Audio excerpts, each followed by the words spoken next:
The nurse handed me a plastic bag. Inside were my daughter's clothes, or what was left of them.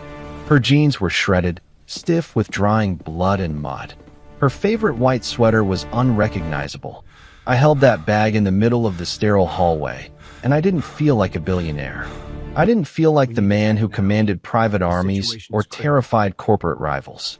I felt small. I felt like I was drowning in the fluorescent lights of the emergency room.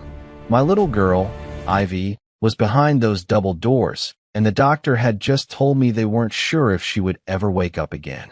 Hit like, subscribe for more betrayal stories, and comment your city or country. I sat down on the hard plastic chair in the waiting room. My hands were shaking. Not from fear. I don't do fear. I haven't felt fear since my third tour in the sandbox 15 years ago. This was adrenaline. This was rage trying to claw its way out of my chest. I looked down at my shoes. Italian leather, hand-stitched, worth more than most people's cars. There was a single drop of red on the toe of the left shoe. Just one drop. It screamed at me. Mr. Vance. I looked up. A police officer was standing there. His badge said Officer Blake. He looked too young to be this tired, or maybe he just didn't care. He was chewing gum, a slow, rhythmic motion that grated on my nerves like sandpaper. He held a notepad, but his pen wasn't touching the paper. "I'm Mason," I said. My voice sounded like gravel. "How is the investigation going? Who did this?" Officer Blake sighed, shifting his weight. He didn't look me in the eye. He looked over my shoulder at the vending machine. "Look, Mr. Vance, we went out to the site. The old clubhouse off Route 9. The Viper's Den, locals call it." And I stood up. I towered over him. I'm 6'4", built from years of carrying heavy rucksacks and forcing doors open. Blake took a half step back, his hand instinctively drifting near his belt. "And it looks like a party got out of hand," Blake said, shrugging. "We talked to a few guys at the gate. They said your daughter, Ivy, was there voluntarily. Said she was drinking, dancing on tables. Things got rowdy. She tripped running out to the road. It happens." The air left the room. "Tripped?" I repeated, my voice dropping to a dangerous whisper. "My daughter has 3 broken ribs, a fractured orbital socket, and severe internal bleeding consistent with multiple assailants. She didn't trip, officer. She was hunted." Blake smirked. It was brief, barely a twitch of his lip, but I saw it. I am trained to read micro-expressions. I saw amusement. "The medical report is still pending," Blake said dismissively. "And with girls like Ivy, rich kids, bored on a Friday night, sometimes they go looking for trouble with the bad boys. And when they find it, they regret it. Doesn't make it a crime, sir. It makes it a bad choice." I wanted to reach out and crush his windpipe. I visualized it, my hand closing around his throat, the look of panic in his eyes as the oxygen cut off. It would take me less than 3 seconds. But I didn't move. I forced my muscles to relax. Because if I hurt a cop in this hospital, I wouldn't be able to help Ivy. "Get out of my face," I said. "I'm just doing my job." Blake sneered, finally writing something down. "We'll file a report for accidental injury. If you want to push it, that's your business. But the Vipers aren't a group you want to mess with, even with your money."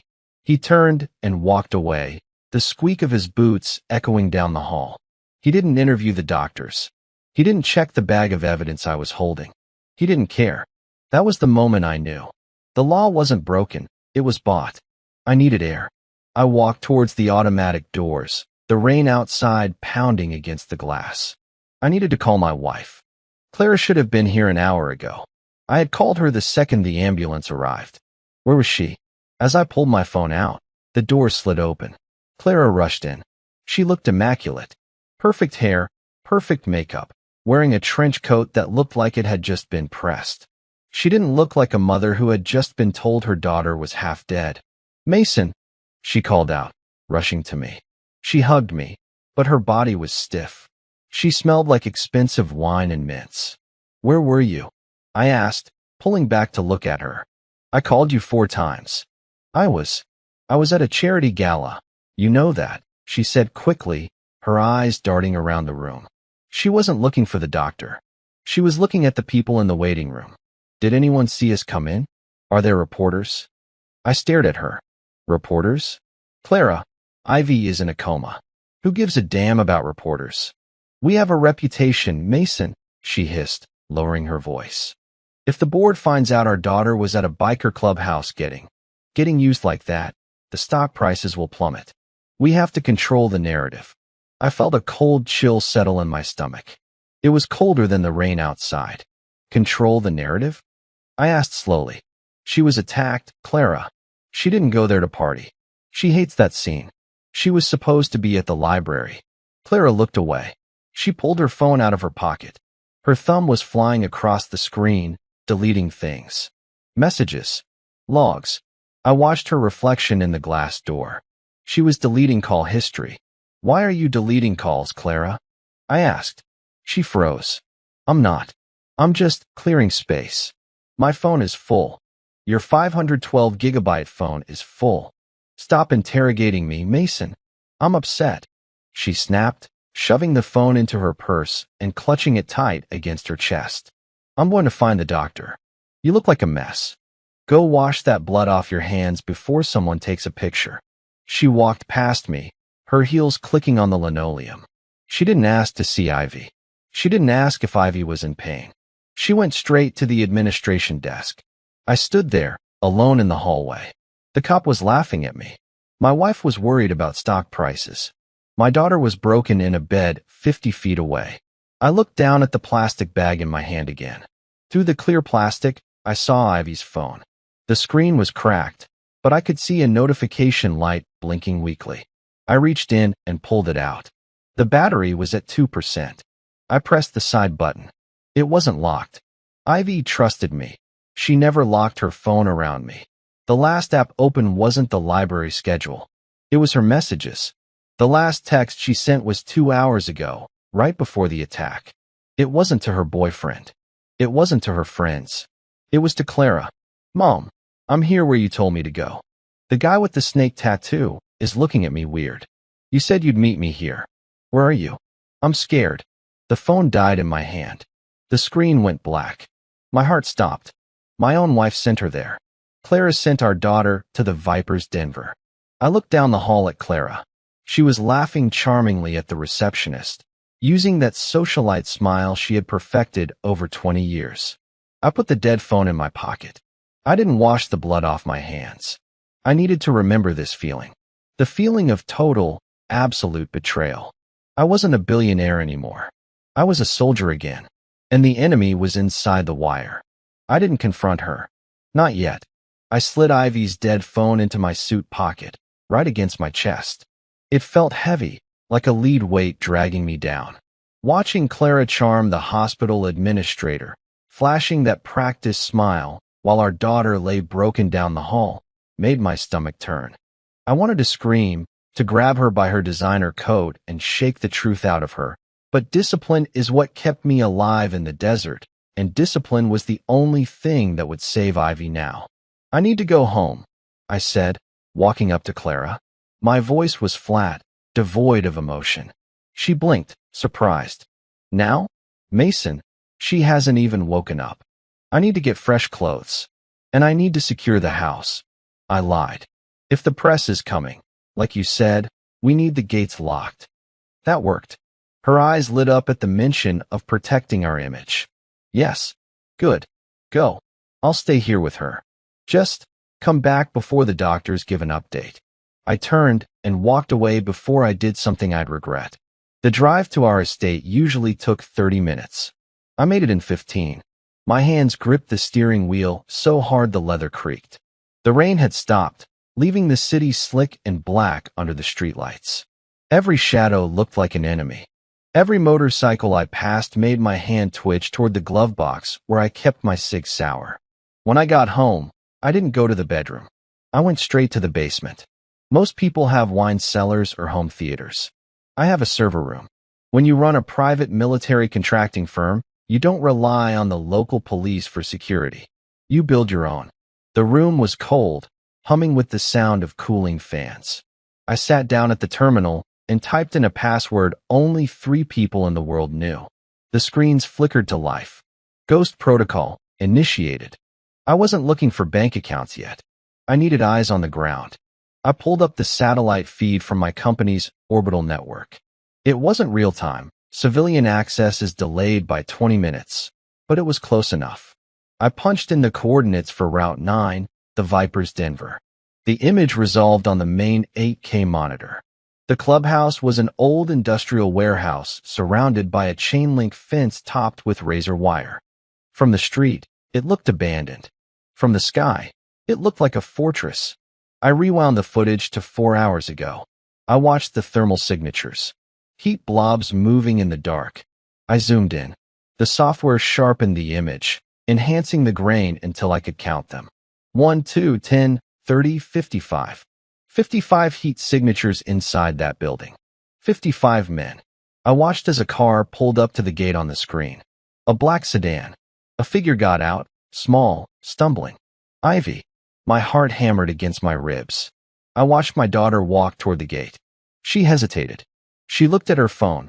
Checking that text from Clara, I realized. Then, the gate opened, and a large man grabbed her arm. It wasn't a welcome greeting. He dragged her. Bastards, I whispered. I kept watching. About an hour later, a patrol car pulled up. I recognized the number on the roof, Unit 402. Officer Blake's car. He didn't turn on his lights. He didn't rush in. He parked. A man came out of the clubhouse, Grant, the president of the Vipers. I knew his file. Violent, untouchable, connected. Grant leaned into the patrol car window. He handed Blake something. An envelope. Then he slapped the roof of the car, and Blake drove away. 10 minutes later, Ivy was dumped on the roadside. I leaned back in my chair, the rage turning into a cold, hard knot. The police weren't just dismissive, they were on the payroll. Blake had been there while my daughter was screaming inside, and he took a payoff to look the other way. I needed physical proof. Satellite footage wasn't admissible in court without declassification, and that would take months I didn't have. I needed a witness, or photos from the ground. I picked up my burner phone and dialed Felix. Felix was an ex-detective who got kicked off the force for being too honest. He was the only private investigator in the city I trusted. He answered on the second ring. Mason? It's 3 a.m. I have a job, Felix. Triple your rate. I'm listening. The Viper's Den on Route 9. Ivy was hurt there tonight. The cops are burying it. I need you to go down there, stay in the shadows, and get me license plates. I want the name of every man who parked a bike there tonight. And I need to know who cleans up the mess. There was a pause. The Vipers? Mason, that's suicide. They aren't just bikers. They run the drugs for the cartels. They have military hardware. So do I, Felix. Just get the plates. Don't engage. I just need the list. All right, Felix sighed. For Ivy? I'm on it. I'll call you in an hour. I hung up and started printing the faces from the satellite feed. I was building a kill list, though I told myself it was just an investigation. I pinned the photos to the corkboard on the wall. 55 faces. 55 targets. I went upstairs to shower, scrubbing the dried blood off my hands until my skin was raw. I changed into a fresh suit, but I strapped a shoulder holster under my jacket this time. The world had changed tonight. I wasn't going to be caught unarmed again. I was pouring a cup of black coffee in the kitchen when my burner phone rang. It had been 40 minutes. Felix was fast.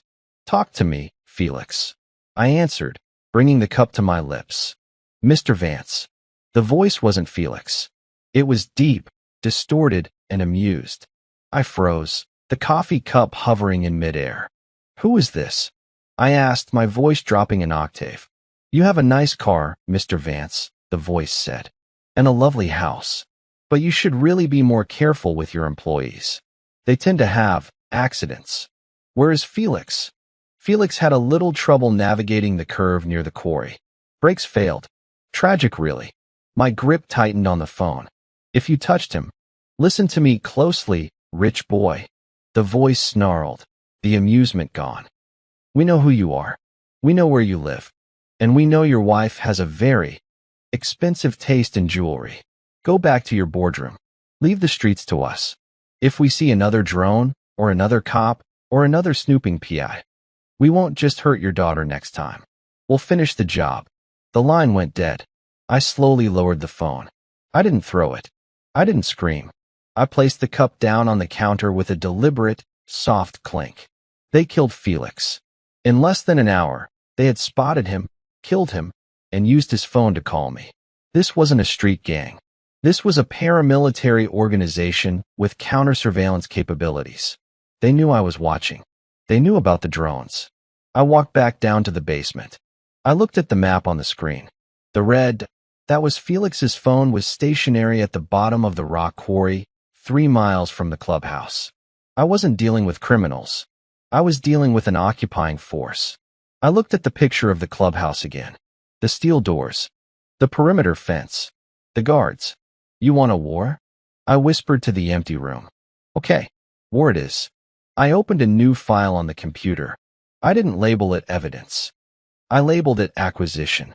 If I couldn't arrest them, and I couldn't hire someone to investigate them, I was going to have to buy them. But first, I had to deal with the spy in my own house. I looked at the time. Clara would be wondering where I was. I grabbed the keys. I had to go back to the hospital. I had to look my wife in the eye, knowing she sent Ivy into that trap, and pretend I didn't know a thing. The hospital hallway was quieter now. The frantic energy of the night had settled into the dull, humming ache of the early morning. I walked past the nurse's station, my footsteps silent on the linoleum. I saw Officer Blake leaning against the wall near Ivy's room, spinning his keys on his finger. He wasn't guarding her. He was watching who came to visit. He was the sentry for the enemy. I ignored him and pushed into the room. Clara was asleep in the chair next to the bed. Her head was lolling back, mouth slightly open. Even in sleep, she looked tense. But my eyes went straight to Ivy. She looked so small. The swelling on her face had worsened, turning her skin into a canvas of purples and blacks. A tube ran down her throat, breathing for her. I walked to the bedside and gently touched her hand, careful not to disturb the 4 lines. It was warmer now. "I'm here, baby," I whispered. "I'm not going anywhere." I pulled a chair to the other side of the bed, putting Ivy between me and her mother. I took out my laptop. I wasn't here to sleep. I needed to know why Clara had lied. I logged into our home network remotely. I have a robust, smart home system. Cameras at the gates, the front door, the living room. Clara hated them, said they were invasive, but she tolerated them for the security discount on the insurance. What she didn't know was that the audio recording feature, which she thought was disabled, was always running on a loop. I accessed the archives for yesterday evening. 6:45 p.m. I put on my earbuds. On the screen, I saw Clara in the living room. She was pacing. She looked nervous, biting her nails, a habit she supposedly quit years ago. Her phone rang. She answered it immediately, not looking at the caller ID. "Grant," she said. Her voice on the recording was shaky. "Is it done?" My blood ran cold. "Grant, the president of the Vipers." There was a pause as the person on the other end spoke. I couldn't hear him, only her. "No, I can't get the money released until the 1st of the month," Clara said, her voice rising in panic. "Mason watches the accounts too closely. You have to wait." Another pause. She stopped pacing. Her face went pale. "Don't you dare threaten me. We had a deal," she hissed. "I told you I'll get it. Just leave Ivy out of this. She doesn't know anything." I leaned closer to the screen, my heart pounding in my ears. "Fine," she snapped. "I'll send her. But you just scare her, Grant. You hear me? Just scare her enough so she stops asking questions about where I go on Thursdays. Make her think it's dangerous so she stays home. If you touch her." She listened for a moment longer, then hung up. She stood there in the middle of our living room, taking deep, ragged breaths. Then she typed a text message.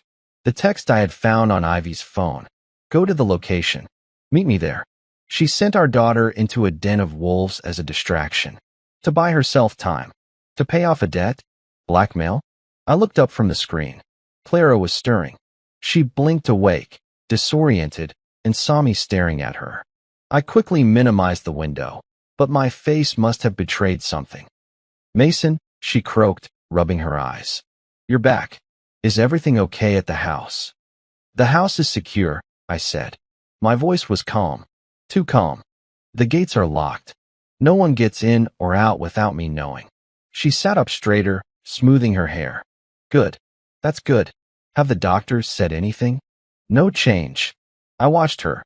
I watched the way she avoided looking at Ivy's bruised face. Clara, why were you at the clubhouse last night? She froze. What? I wasn't. I told you. I was at the gala. The GPS on your car, Clara. I lied. I hadn't checked her car yet, but I knew she'd panic. The log shows you were parked at the Viper's Den for 20 minutes around 7 p.m., right before Ivy arrived. Her face went white. She tried to laugh, but it came out as a breathless choke. Oh, that. I got lost. The GPS in the Audi is acting up. I must have turned around in their lot. It's a bad area. Mason, I was terrified. You were terrified, I repeated. So you turned around. You didn't see Ivy? Of course not. If I had seen her, I would have grabbed her. She reached out to touch my arm, her eyes wide and pleading. Mason, you're tired. You're imagining things. Why are you attacking me? Our daughter is lying here. You're right, I said, pulling my arm away. I am tired. I stood up and walked to the window. The sun was rising, casting a pale, gray light over the city. I'm going to find the men who did this, Clara, I said, not turning around. And I'm going to find the person who sent her there. And when I do, God help them. I heard her breath hitch. Mason, don't do anything stupid. Let the police handle it. The police, I scoffed. I looked down at the parking lot. I saw Officer Blake down there, leaning against his cruiser, smoking a cigarette. He was talking to a man in a leather vest. A biker, right there in the hospital parking lot. The biker handed Blake a coffee cup. They laughed. The police are busy, I said. I turned back to the room. I need to go to the office. I have to liquidate some assets. Ivy's care is going to be expensive, and I want the best specialists flown in from Switzerland. Liquidate assets?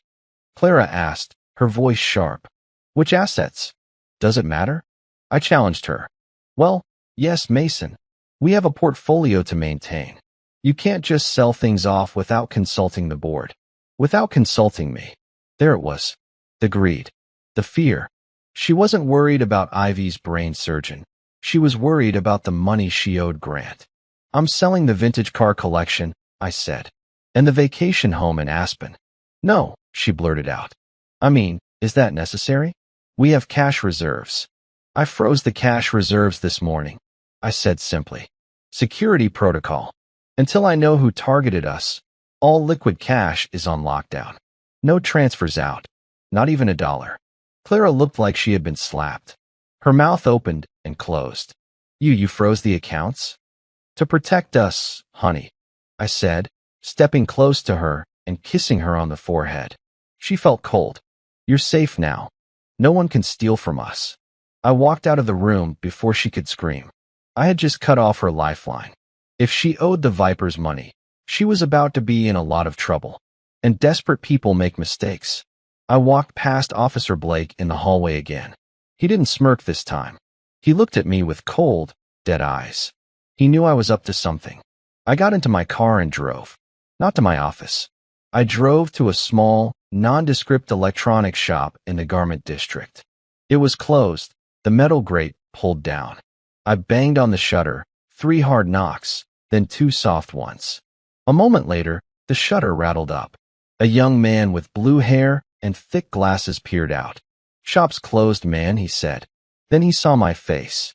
Mr. Vance? Holy shit.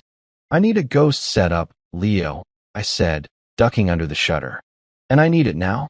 High-gain directional microphones, pinhole cameras, and a signal jammer strong enough to black out a city block. Leo blinked. What are you planning? A heist? No, I said, walking past him into the clutter of wires and screens. I'm planning a hostile takeover. I was going to wire my own house. Every inch of it. The bathroom, the closet, the garden. If Clara made a sound, I would hear it. If she met with them, I would see it. The war had begun, and the first battlefield was my living room. I spent the next 6 hours turning my own home into a surveillance trap. Leo was good, fast, quiet, and discreet. We installed pinhole cameras in the crown molding, behind the vanity mirror in the master bath, and even inside the smoke detectors. Directional mics went under the dining table and behind the headboard of our bed. By the time Clara returned from the hospital that evening, the house was fully wired, feeding live audio and video to a secure server Leo had set up in my basement. "I need a shower," Clara muttered as she walked in, throwing her keys on the counter. She looked exhausted, her eyes red-rimmed. A normal husband would have comforted her. I just watched her, knowing that every move she made was now being recorded. "How is she?" I asked, leaning against the kitchen island. "The same," Clara sighed, pouring herself a large glass of wine. Her hand shook as she lifted the bottle. "Doctors say the next 24 hours are critical." "Mason, about the accounts." "Not now, Clara," I said, my voice hard. "I'm tired. We can't just have everything frozen," she snapped, slamming the wine bottle down. "I have bills to pay. The house staff, the gardeners." "I'll handle the staff," I said.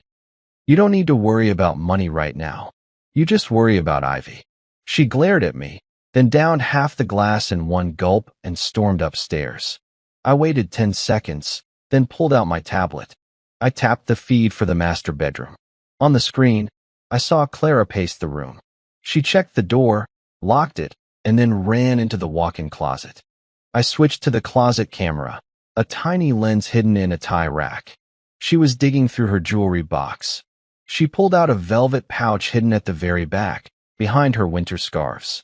She dumped the contents onto the velvet ottoman. Diamonds, rubies, a sapphire necklace I had given her for our 10th anniversary. She was frantically stuffing them into her purse. She was liquidating her own assets because she couldn't access the bank. Then she pulled out a burner phone, a second one I didn't know about. She dialed a number. I adjusted the audio gain on the tablet. "It's me," she whispered. "He froze the accounts. I can't get the cash." Pause. I know what you said." She was crying now, silent tears streaming down her face. "I'm getting what I can. Jewelry. It's worth at least 200 grand. Isn't that enough for now?" Pause. "Please, Grant. Just don't release the photos. If Mason sees those photos, he'll kill me. He'll kill us all." My grip on the tablet tightened until the screen distorted. "Photos? What photos?" "I'll meet you tonight," she said, wiping her eyes. "Midnight. The old bridge. Just come alone." She hung up and shoved the phone into her bra. I set the tablet down. My hands were remarkably steady. The rage had moved past heat into something cold and solid, like ice. It wasn't just about money. She was being blackmailed with photos. Photos that would make me kill us all. Infidelity? Probably. But with Grant, the leader of the gang that destroyed our daughter?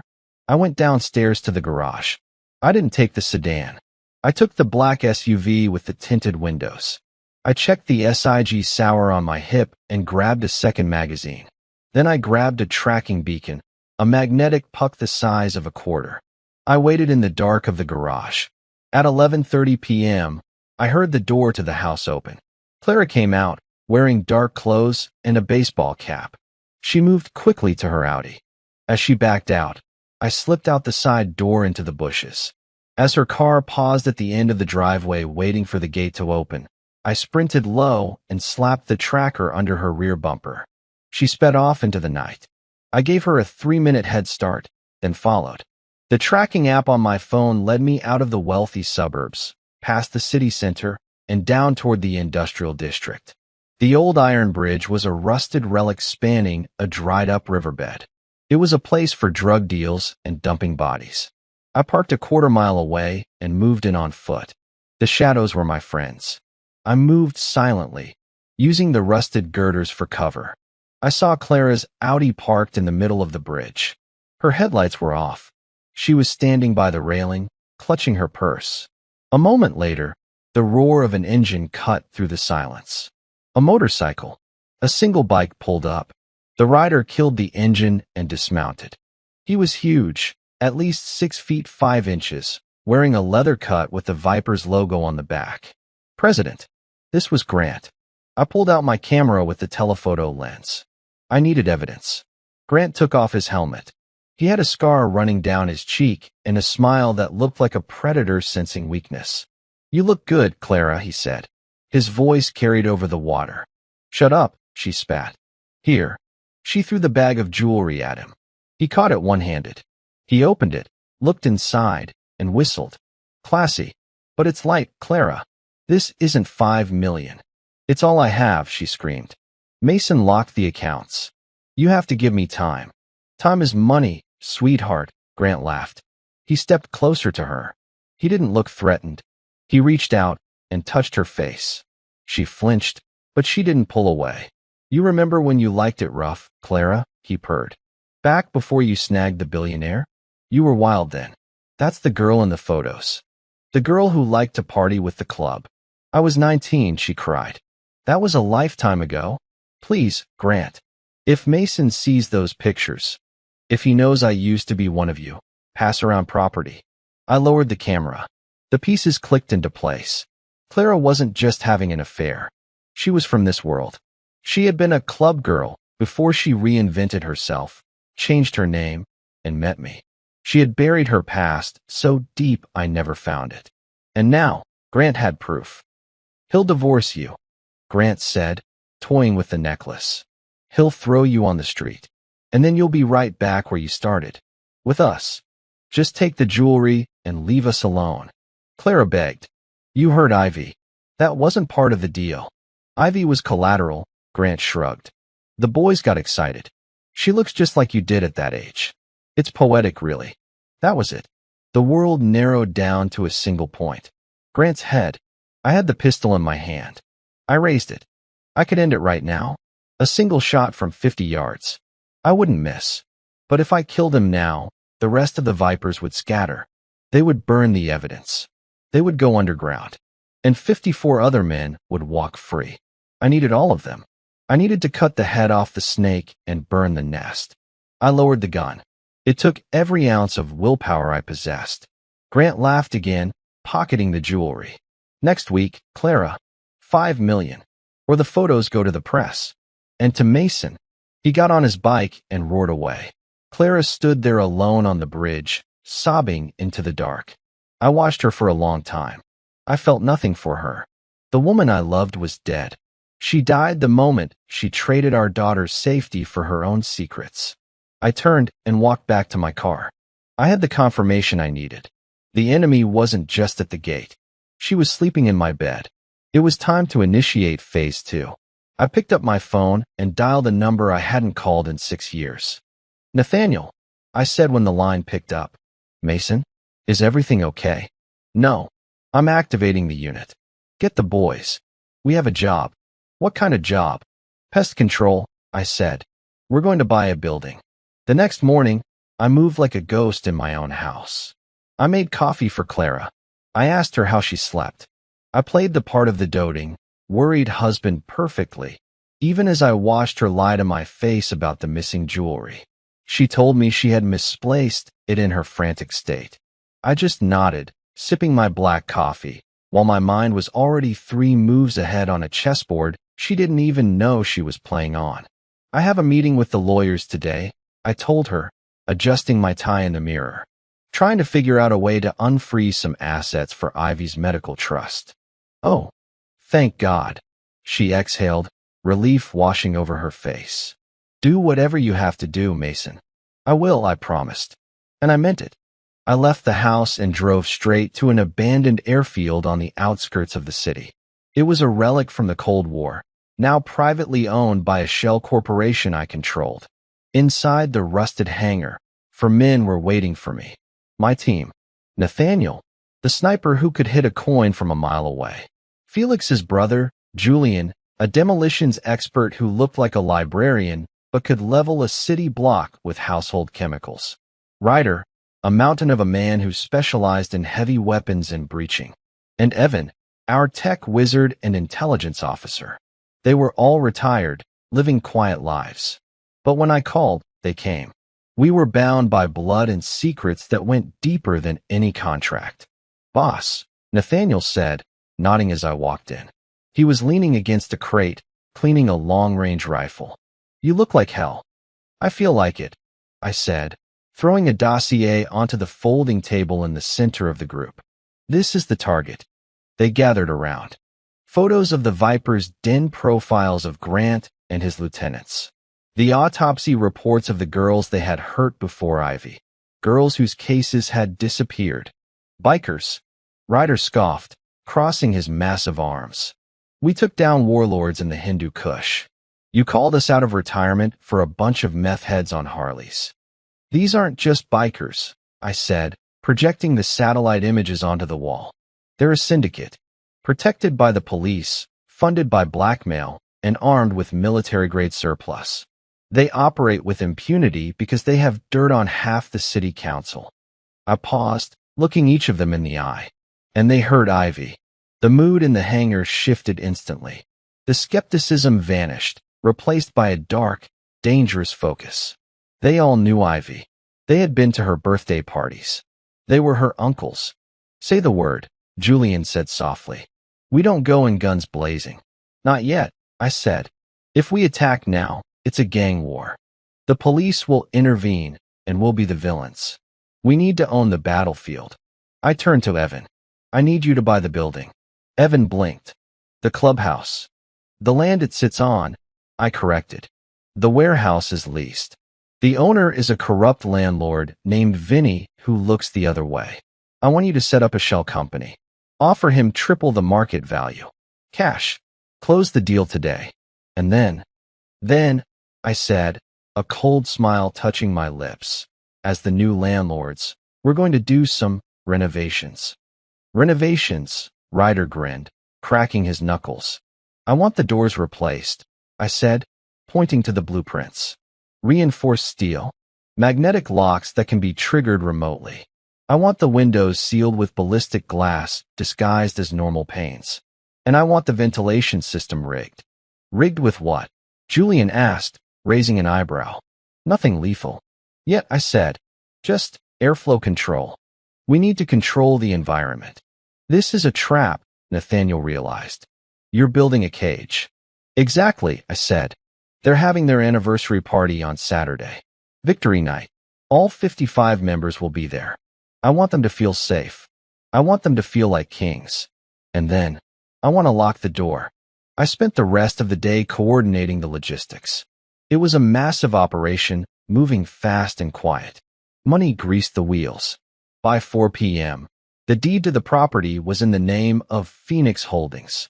By 6 p.m., a crew of contractors, my men in disguise, were scheduled to install soundproofing at the clubhouse the next morning, a gift from the new owners who wanted to keep the noise complaints down.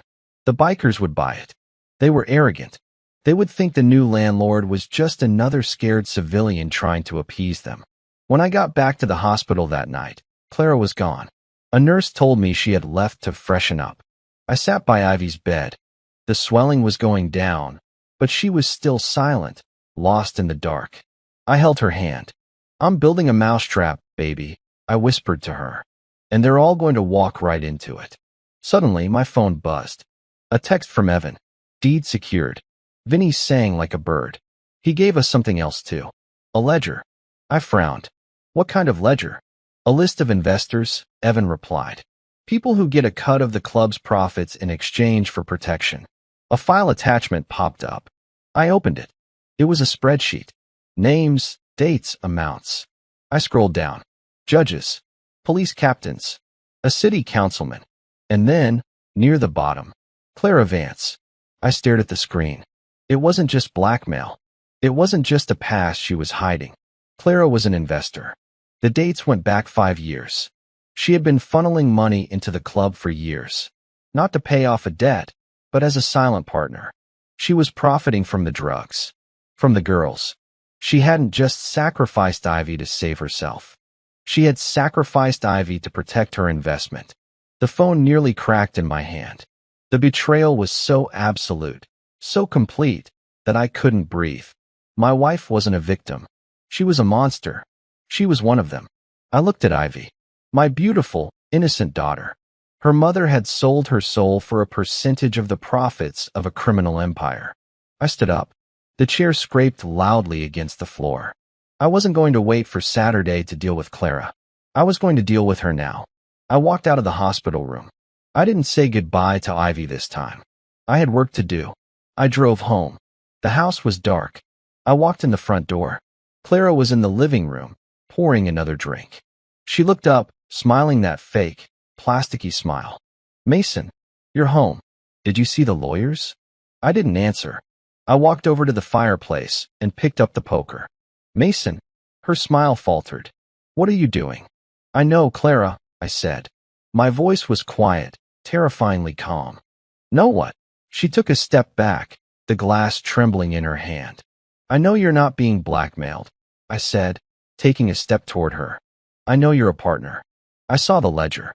The glass shattered on the floor. Red wine splashed across the white rug like blood. Clara's face transformed. The fear vanished, replaced by a cold, hard sneer. The mask dropped. This was the real Clara. The club girl. The partner.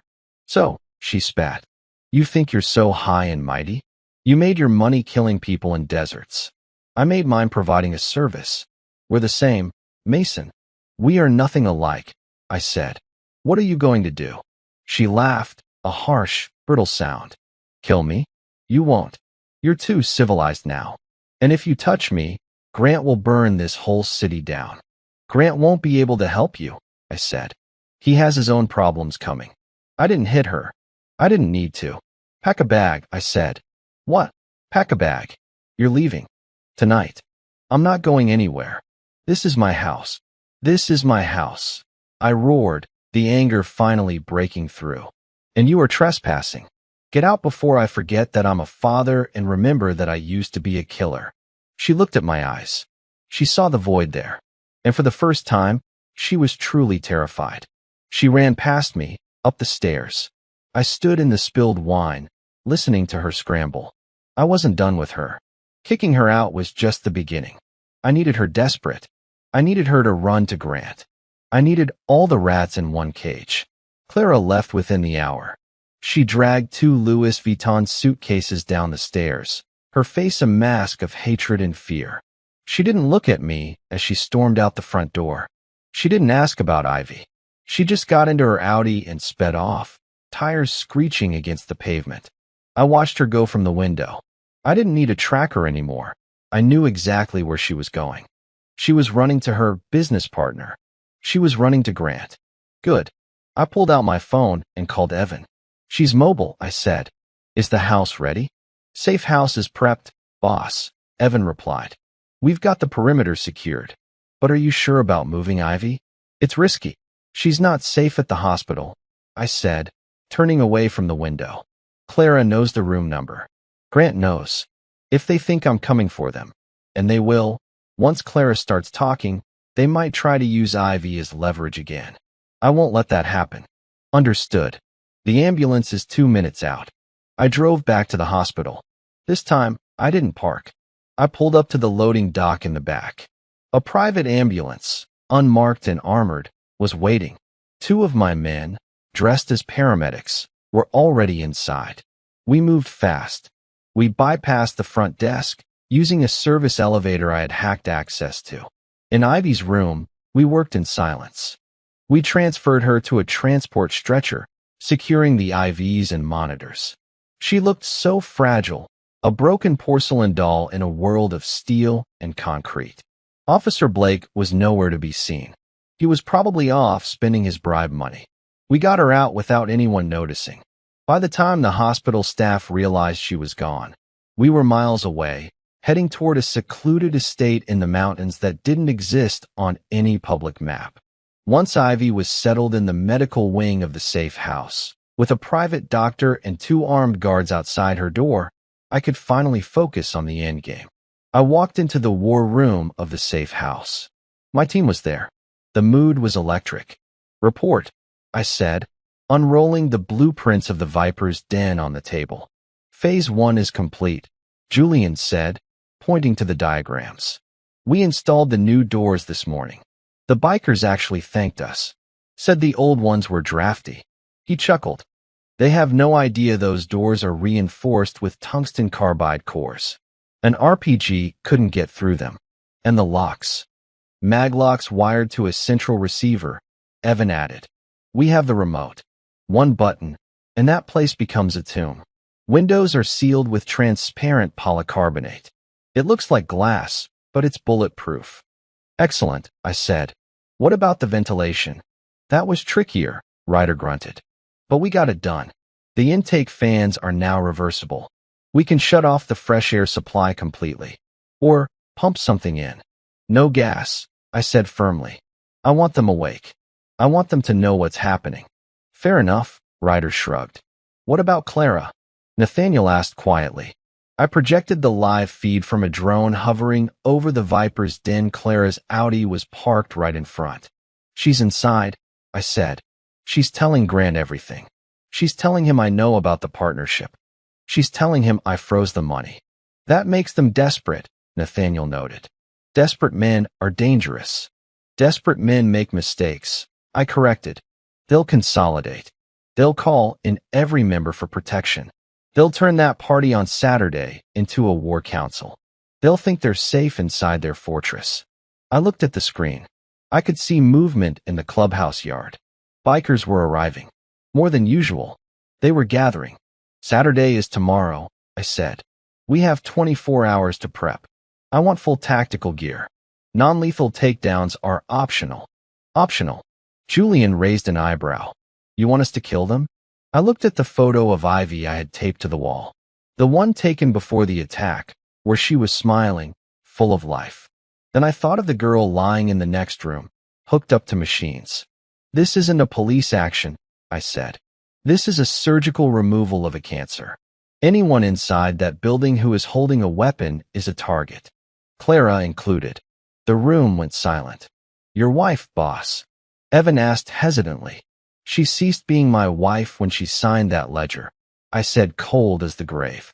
She's a combatant now. The next 24 hours were a blur of preparation. We checked weapons. We reviewed entry points. We memorized the faces of the 55 members. I didn't sleep. I sat by Ivy's bed, listening to the rhythm of her breathing. Around 3 a.m., her hand twitched. I froze. Ivy.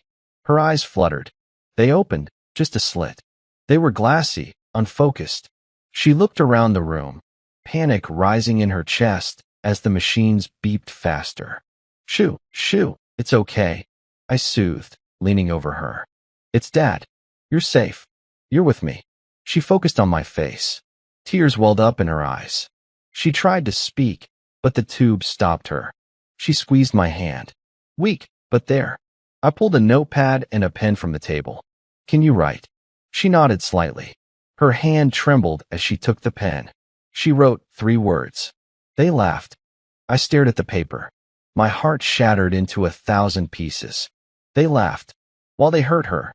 While she screamed. They laughed. I looked at her. I know, baby. I know.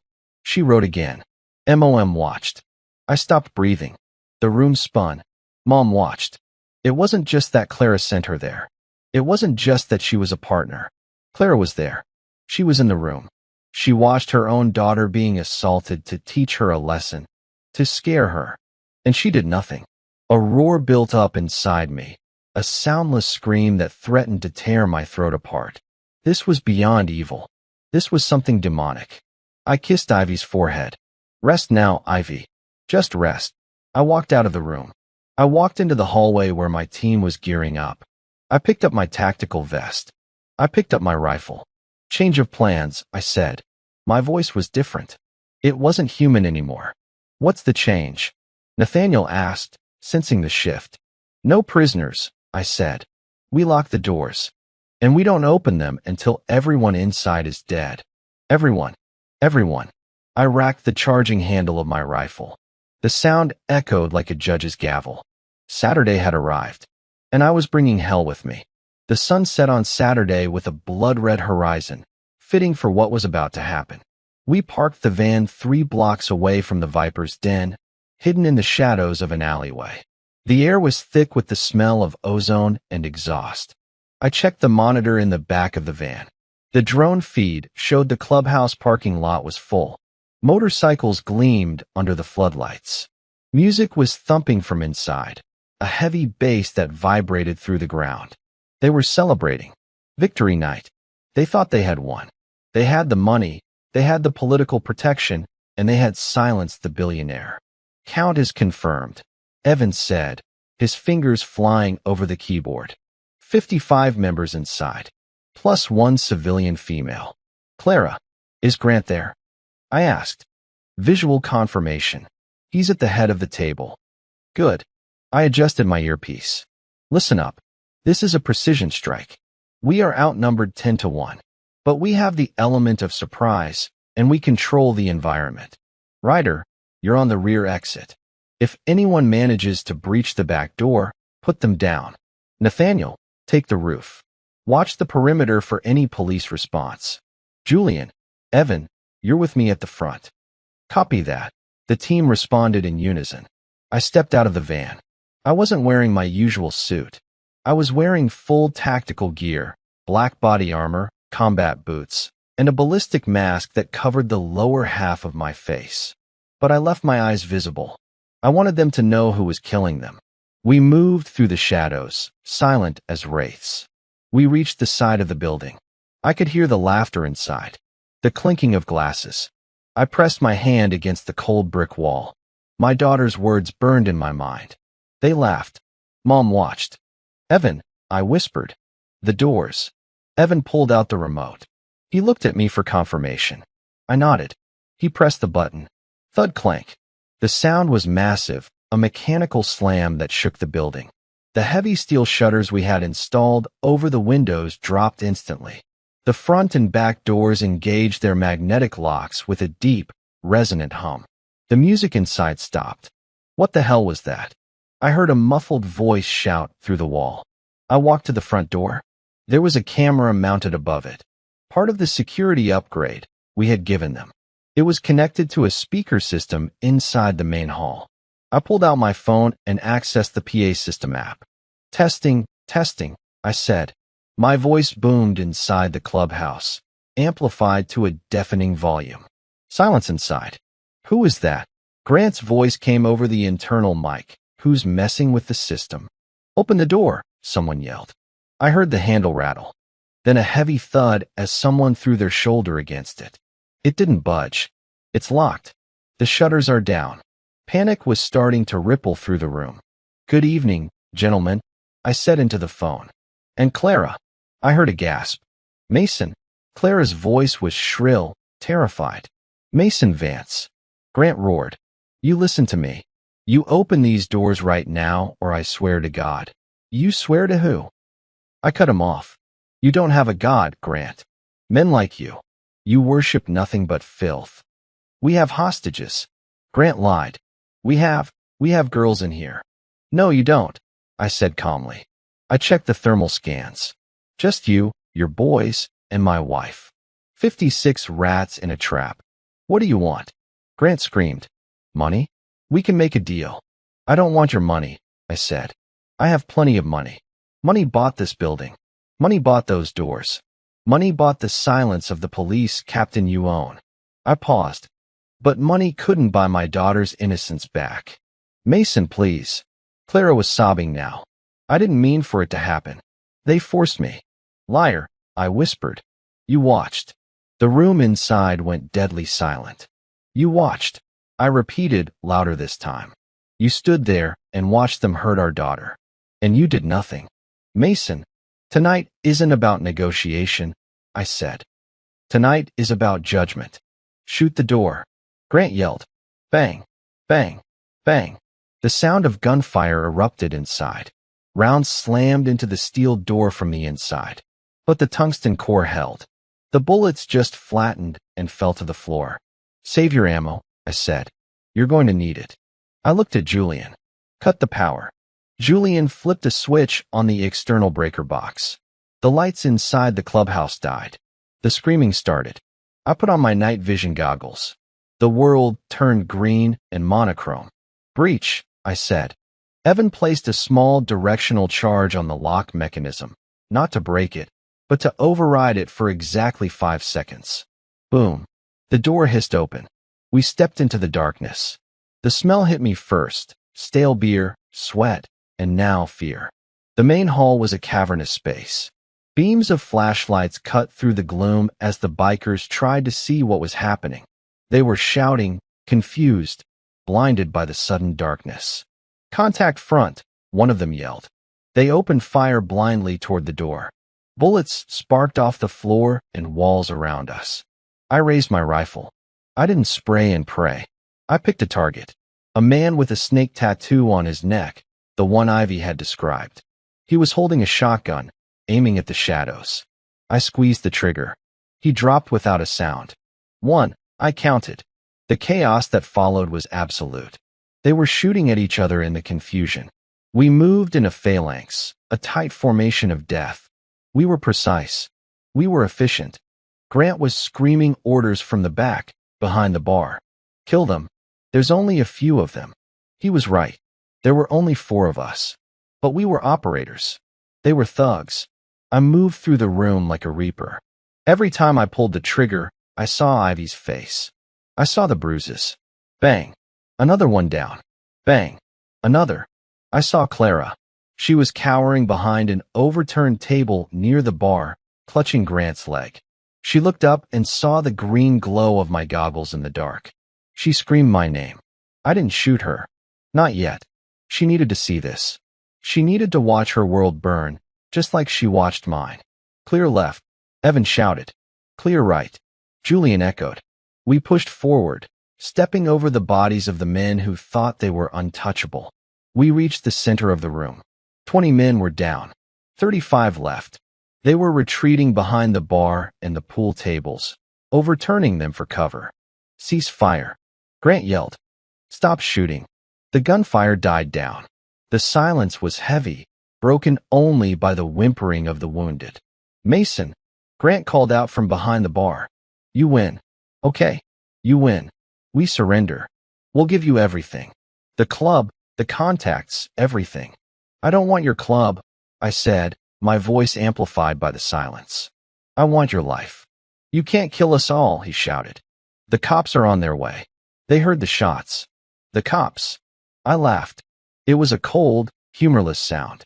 "The cops think we're doing renovations. And even if they come, these doors are locked from the outside now. No one gets in. No one gets out." I reloaded my rifle. The click-clack was the loudest sound in the world. "Finish it," I said to my team. The ceasefire lasted exactly 3 seconds. Grant popped up from behind the heavy oak bar, wielding a modified automatic pistol in each hand. He unleashed a hail of bullets, shattering the remaining bottles on the shelves behind us. Glass and liquor rained down, the air filling with the stinging scent of cheap whiskey. "Kill them all," Grant screamed, his face twisted in desperation. The remaining bikers, emboldened by their leader's suicide charge, surged forward. They came at us with knives, chains, and whatever guns they had left. It was a mistake. "Engage," I said calmly. My team didn't flinch. We moved as a single organism. Julian tossed a flashbang grenade over the pool table. Bang! The blinding white light seared the darkness, followed instantly by the deafening concussive blast. The bikers screamed, clutching their eyes and ears, stumbling blindly into the open. We advanced. It wasn't a fight anymore. It was a harvest. I moved toward the bar, stepping over a man writhing on the floor. He grabbed at my ankle. I didn't even look down as I kicked him away. My eyes were locked on Grant. Grant ducked back down as my bullets chewed up the wood of the bar where his head had been a second ago.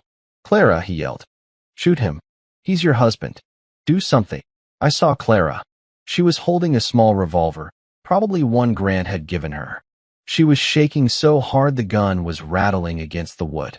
She looked at me, then at the gun. "Mason, stop!" she shrieked. "Please. I love you."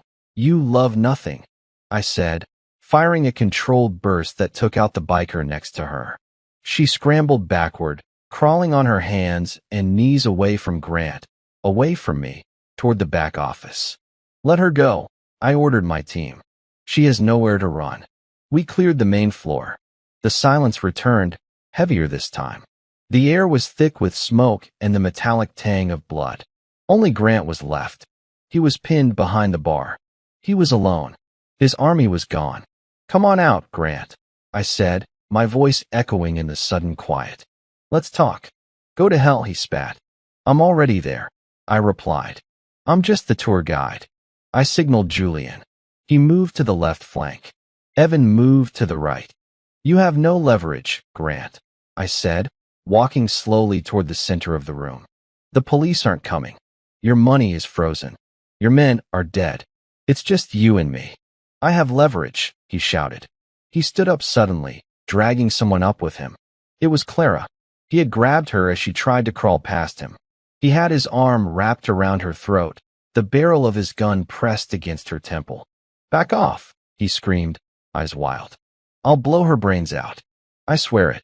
Clara was sobbing, her makeup smeared, her face a mask of terror. "Mason, Mason, help me. He's crazy." I stopped. I lowered my rifle slightly. "Let her go, Grant," I said. "This is between us. She's your wife." Grant laughed maniacally. "You want her? You drop the gun.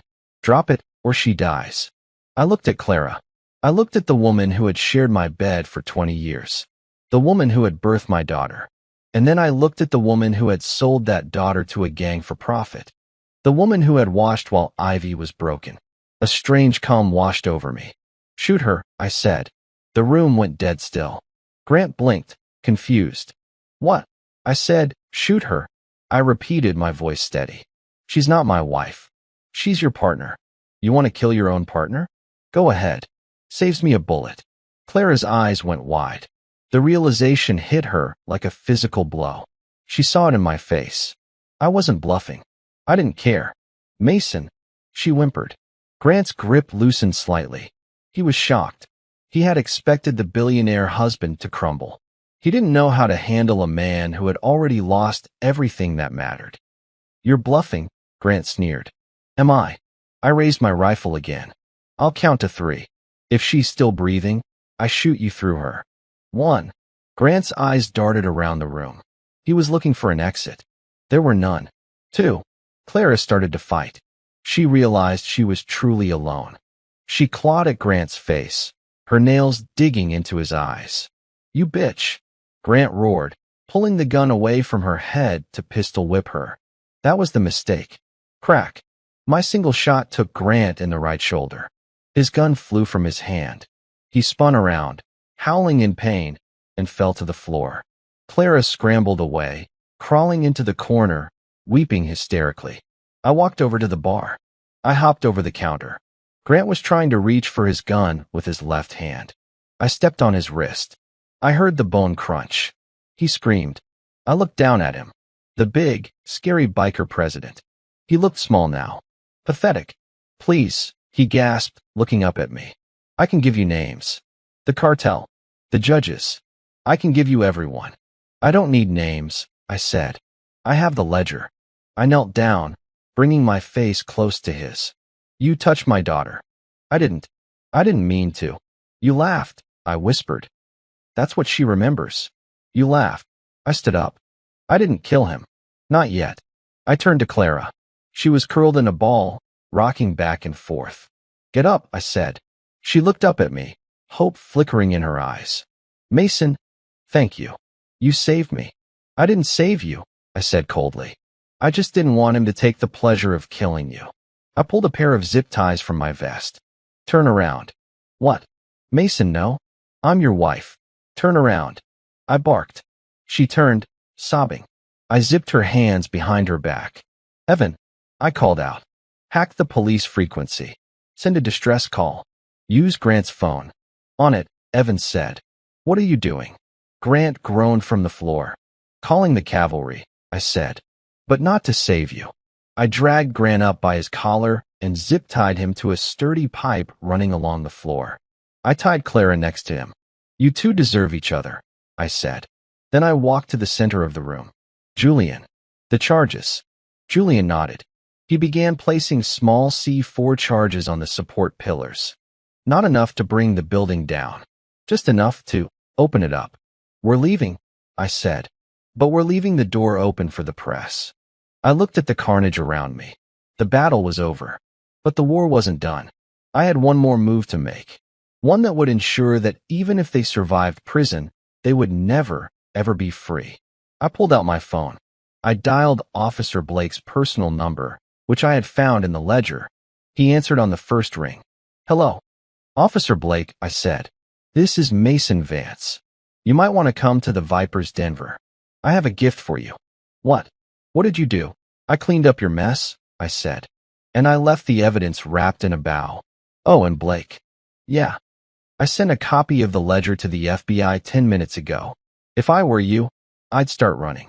I hung up and threw the phone into a puddle of spilled beer. Let's go, I told my team. We exited through the back, disappearing into the night just as the sirens began to wail in the distance. We watched from the rooftop of an adjacent factory as the chaos unfolded. It was like watching an anthill that had been kicked over. First came the local police, Officer Blake's unit. They arrived with sirens screaming, expecting a gang brawl. They found a slaughterhouse. Through my binoculars, I saw them try the front doors. Locked. They banged on the steel, shouting. Then came the FBI. I had timed the leak perfectly. The federal agents swarmed the site in black SUVs, cutting through the local police line. They had the override codes for the magnetic locks, codes I had anonymously emailed to the field office director along with the ledger. The doors hissed open. I saw the agents storm in. I saw the paramedics rush in afterward. A few minutes later, they brought them out. Grant was on a stretcher, handcuffed to the rails, screaming obscenities. Then came Clara. She wasn't screaming. She was walking, flanked by two female agents. Her hands were cuffed behind her back. She looked up, scanning the crowd, scanning the rooftops. For a second, I thought she looked right at me. Her face was a mask of defeat. The grieving mother act wouldn't work now. Not with her signature on the financial records. Not with Grant zip-tied next to her. Target secured. Nathaniel murmured next to me. Let's move, I said. We're not done. We slipped away, leaving the flashing lights behind. The next 48 hours were a media firestorm. The news called it the Viper Massacre. They called it a vigilante attack. Speculation ran wild. Some called the attacker a hero. Others called him a monster. I sat in the safe house, watching the news on mute. Ivy was asleep in the next room. She was getting stronger. The swelling was going down. My lawyer, Harper, arrived at the safe house the next morning. She was a shark in a Chanel suit, the only person I paid more than my security team. It's a mess, Mason, she said, throwing a newspaper on the table. The DA is furious. They know it was you. They just can't prove it. They have no forensics, I said calmly. We wore suits. We cleaned our brass. And the cameras were disabled. They have Clara, Harper said. I looked up. And she's cutting a deal, Harper said, sitting down. She's claiming you forced her to launder the money. She's claiming you were the mastermind behind the club, and she was the victim. She says you attacked the club to silence them because they wanted a bigger cut. I laughed. It was a dry, bitter sound. She's desperate. She's convincing, Harper warned. She has no record. You have a file at the Pentagon that's mostly redacted. To a jury, you look like the dangerous one. If she testifies, you could be looking at life. Let her testify, I said. Mason, are you listening to me? If she takes the stand, it's her word against yours. And the grieving mother plays well on TV. I said let her testify, I repeated. Because I have a witness she doesn't know about. Who? Ivy. Harper froze. Ivy. She's traumatized. She can't take the stand. It would destroy her. She wants to do it, I said. I stood up and opened the door to the medical room. Ivy was sitting up in bed. She looked pale, but her eyes were clear. The fire was back. She asked me this morning. I told Harper. She saw the news. She saw her mother lying. Ivy looked at Harper and nodded. She reached for her tablet and typed. I want the world to know. Harper looked from Ivy to me. She took a deep breath. If we do this, it has to be perfect. One slip up, and the defense will tear her apart. She's a Vance, I said, putting my hand on Ivy's shoulder. She doesn't break. The trial was set for 3 months later. It was expedited because of the high-profile nature of the case. The trial of the century, they called it. I spent those 3 months in a cell. I turned myself in the day after the raid. I didn't resist. I walked into the precinct, put my hands on the desk, and said, "I hear you're looking for me." They charged me with 55 counts of aggravated assault and attempted murder. I didn't speak to the press. I didn't speak to the detectives. I sat in my cell, reading books and doing push-ups. I was calm. I knew the plan. The day of the trial arrived. The courtroom was packed. Reporters, cameras, curious onlookers. Clara was there. She was sitting at the prosecution table, looking frail and sympathetic. She had dyed her hair back to its natural brown. She wore a modest gray dress. She looked like a saint. Grant was there too, in an orange jumpsuit, glaring at me from the defense box. His arm was in a sling. I sat with Harper. I wore my best suit. I didn't look like a vigilante. I looked like a CEO. The prosecutor, a man named Sterling who had ambitions for the governor's mansion, started his opening statement. He painted me as a cold-blooded killer, a man who thought he was above the law. He painted Clara as a terrified wife caught in my web. Then, he called Clara to the stand. She cried. She sobbed on cue. She told the jury how I was abusive, controlling, how I forced her to sign those checks, how I threatened to hurt Ivy if she didn't comply. I just wanted to protect my daughter, she wept. That's why I met with Grant. I was trying to pay him off to leave us alone. The jury was eating it up. I could see it in their faces. They felt sorry for her. They hated me. Sterling sat down, looking smug. Your witness, he said to Harper. Harper stood up. She didn't cross-examine Clara. She didn't ask a single question. No questions, Your Honor, Harper said. A ripple of shock went through the courtroom. Even the judge looked surprised. The defense may call its first witness, the judge said. Harper looked at the back of the room. The double doors opened. The room went silent. Ivy rolled in. She was in a wheelchair. She wore a simple white blouse. Her scars were still visible, faint lines on her face that makeup couldn't fully hide. Clara gasped. Her hand flew to her mouth. She hadn't seen Ivy since that night. She thought Ivy was still broken, still silent. Ivy wheeled herself to the stand. She took the oath. Her voice was quiet but steady. State your name for the record, the bailiff said. Ivy Vance, she said. Harper walked up to the stand. Ivy, do you remember the night of the attack? Yes, Ivy said. Can you tell the court what happened? Ivy looked directly at Clara. Clara shrank back in her seat. I went to the clubhouse because my mother told me to, Ivy said. She sent me a text. She said she was in trouble. Objection, Sterling shouted. Hearsay. I have the text, Harper said, holding up a printout. Admitted into evidence as Exhibit B. The objection was overruled. What happened when you got there? Harper asked. Ivy took a deep breath. They hurt me. And then, my mother came in. The courtroom gasped. She came in with Grant. Ivy continued. She was angry. She yelled at him for being too rough. She said, this wasn't part of the deal. You were just supposed to scare her. Liar, Clara screamed, standing up. She's lying. He brainwashed her. Sit down, the judge banged his gavel. Did she help you, Ivy? Harper asked. No, Ivy said, tears streaming down her face. She checked her watch. She said she had to leave before my dad got suspicious. She left me there. Do you have any proof of this? Harper asked. Yes, Ivy said. I recorded it. The silence in the room was absolute.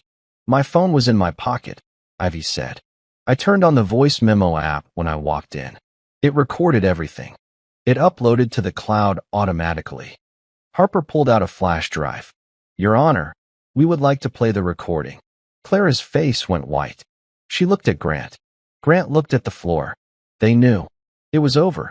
The judge nodded. Proceed. Harper plugged the drive into the court's AV system. The sound of static filled the room. Then voices. Clear, undeniable voices. Grant, she's a fighter, Clara. Like you. Clara, shut up. Just make sure she doesn't talk. If Mason finds out, the money stops. Ivy screaming, Mom, help me. Clara, I'm sorry, honey. You shouldn't have been snooping. The recording played on. The sound of a door closing. The sound of Ivy crying. I looked at the jury. Some of them were crying. Others looked sick. They were looking at Clara like she was the devil herself. Clara slumped in her chair. She didn't scream anymore. She just stared at the table, her life dissolving into ash. Harper stopped the recording. The defense rests, she said. The jury deliberated for less than an hour. That's unheard of in a capital case. But then again, they had heard the voice of a mother condemning her own daughter to hell. When they returned, the foreman stood up. He didn't look at me. He looked at Clara. His expression was one of pure disgust. On the count of aggravated assault against Mason Vance. Not guilty. On the count of attempted murder. Not guilty. The list went on. 55 counts. 55 not guilty verdicts. The logic was twisted but legally sound. Harper had argued defense of a third party. By proving Clara and Grant were in an active conspiracy to harm Ivy further, to silence her permanently, my attack on the clubhouse was legally reframed not as revenge, but as a rescue mission. The law allows you to use lethal force to stop a felony in progress, and the recording proved the felony was ongoing. I was free, but the judge wasn't done. Clara Vance, the judge said, his voice trembling with suppressed rage. You are hereby remanded into custody to await trial for conspiracy to commit murder, kidnapping, and child endangerment. No bail. 2 bailiffs moved in. They didn't treat her gently. They pulled her hands behind her back. The click of the handcuffs was the sweetest sound I had ever heard. Clara looked at me as they dragged her away. Mason, please. I'm sick. I need help. I didn't blink. I looked right through her. Grant got it worse. Since he was already a convicted felon in possession of a firearm and the leader of a RICO syndicate, he was looking at 3 consecutive life sentences. As they let him out, he spit at me. It landed on the glass partition. I just smiled. A small, cold smile. I walked out of the courtroom with Ivy. The press was swarming, shouting questions. Mr. Vance, do you feel justice was served?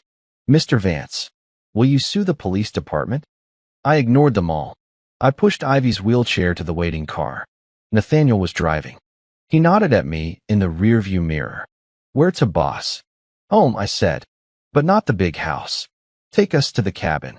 We drove north, away from the city, away from the noise.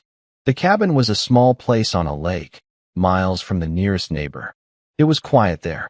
That night, I sat on the porch, watching the sunset. Ivy wheeled herself out. She had a blanket over her legs. Dad? She asked softly. Yeah, honey. Is it over? I looked at the water. Was it over? The men were dead or in prison. Clara was gone. The corrupt cops were being investigated by the feds. The fighting is over, I said. Now the healing starts. She reached out and took my hand. You were scary in the courtroom. I had to be. You looked like a soldier. I am a soldier, Ivy. I always will be. But my war is done. She squeezed my hand. Thank you. For what? For locking the door. I looked at her, surprised. I heard the lock click, she whispered. That night at the clubhouse. Before the lights went out. I heard the lock. And I knew you were there. I knew the bad men couldn't get out. I pulled her into a hug. I held her tight, listening to the wind in the trees. The world thought I was a vigilante billionaire. A hero. A monster. I didn't care what they called me. To the 55 men in that room, I was the angel of death. But to the girl in my arms, I was just Dad. And that was the only title that mattered. It has been exactly 365 days since the steel doors of the Viper's den slammed shut. A full year. Today, I stood in front of that building one last time. But I wasn't wearing body armor. I wasn't holding a rifle. I was holding a cup of coffee, and the sun was shining. The air didn't smell like blood or stale beer anymore. It smelled like dust and diesel fuel. Ready, Mr. Vance? The foreman shouted from the cab of the excavator. I looked down at Ivy. She wasn't in a wheelchair anymore. She was standing on her own 2 feet, leaning slightly on a cane. The physical scars on her face had faded to thin, silvery lines that you'd have to look closely to see. But the strength in her eyes was new. It was permanent. "Do it," Ivy said. Her voice was strong. I signaled the foreman. The massive hydraulic arm of the machine swung forward. The metal bucket smashed into the roof of the clubhouse.